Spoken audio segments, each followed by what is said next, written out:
All right, this is a true story. Call this Cowboy cell phone. Now, I carry a cell phone in my shirt pocket, but it's seldom worth the bill. It seems it always rings at the bottom. To here, I got to ride to the top of the hill.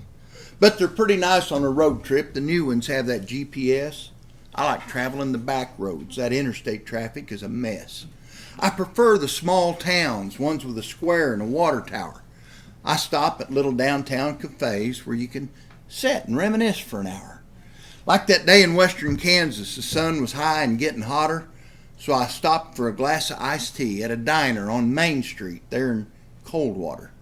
Now, I remembered hearing cowboy stories that happened close to this little old town. Thought I'd sure like to hear 'em again. Well, I had his number written down, so I called this old man in Missouri. I said, "I'm in Comanche County. Does that ring a bell?" He says, "Well, now let me reconnoiter," like he'd do when he had a story to tell. He said, "You go south down to Buttermilk. Now that's just a wide spot in the road. Turn west and take the first right. You'll see some places I used to know." Well, his memory was crystal clear, like he was sitting right next to me.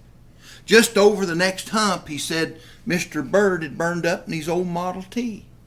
Ranch house is up ahead there, windmill and tank by the back door. We'd wash our face and hands there and tried not to track in on Miss Ann's floor. I'd sleep right down there in the basement. In the summer, it was cool down there.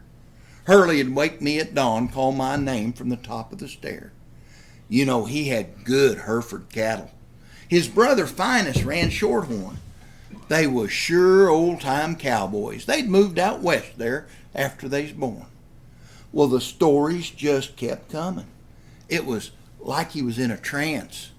The good times remembered from his youth, in his head were doing a little dance. In the plowed ground across the road, he'd put the very first ride on old Pete. He said, "We never had no round pen full of sand," but that spot there was hard to beat. In the corner, there's a wooden entryway right next to Miss Ann's flower bed. Old Pete liked to stand there hip shot. It was there, they say, he squealed and hit the ground dead. Well, then things got kind of quiet. Pete's dying had made him sad. But for an hour, that phone had been priceless. You see, that old cowboy, he was my dad.